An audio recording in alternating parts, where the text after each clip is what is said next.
This is my cat. Or is it a Zygon? I don't know. It could be. It could be. Look, see if it changes. No, it doesn't. Oh well. Hello.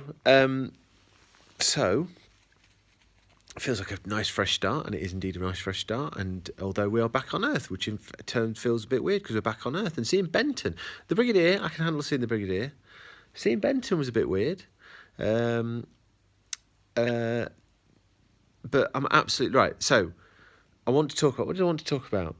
So, I wanted to mention Sarah. I like the fact that Sarah, actually, is a little bit mean. A little bit sort of like cocky in a not particularly pleasant way. But I quite like that about her character. She's not all goody two-shoes. She's a bit more rounded. And it's Sarah. So, we'll forgive her to a certain extent. I do. I love Sarah Jane. Who doesn't love Sarah Jane? Sarah Jane's amazing. I like the fact that the Brigadier is still a little bit unsettled by the Doctor, which you would expect because Baker's so radically different from Pertwee.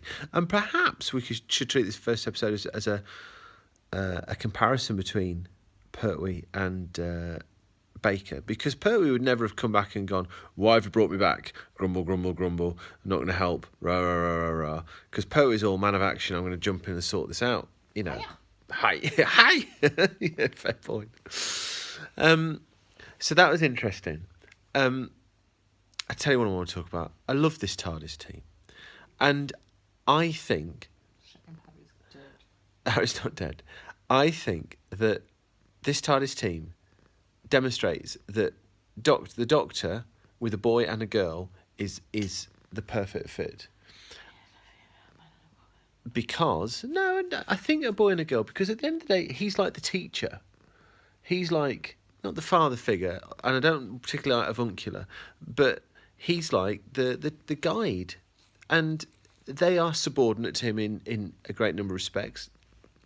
I don't mean that in any derogatory way, but you know, the Doctor's 700 odd years old and a Time Lord and seen it all. And it's quite right that... And I think the fact that Harry sort of follows him around loyally and not without question, but I just think that actually means a lot for the programme. I think it's good for the Doctor. I think it actually... Not validates, don't use the wrong word here.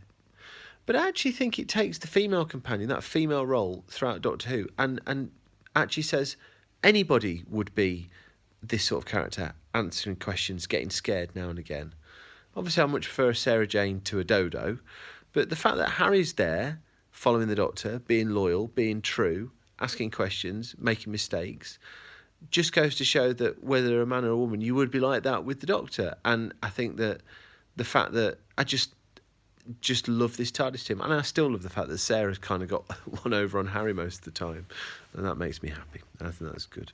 So, in short, because I'm G'd about this, I want to talk about each episode. This is just a fantastic scene setter. It's got all that growing sort of tension and fear. I love the location work. It looks absolutely magnificent wherever it's been filmed, because I'm pretty sure it's not Scotland.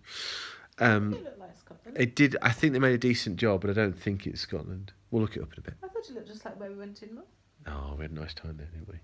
It's good Mull. So, absolutely love this. All the performances are intriguing. Not really foot wrong. Top story. Back on form. Back on form? Oh, yeah. Yeah. Oh, yeah. Oh, yeah.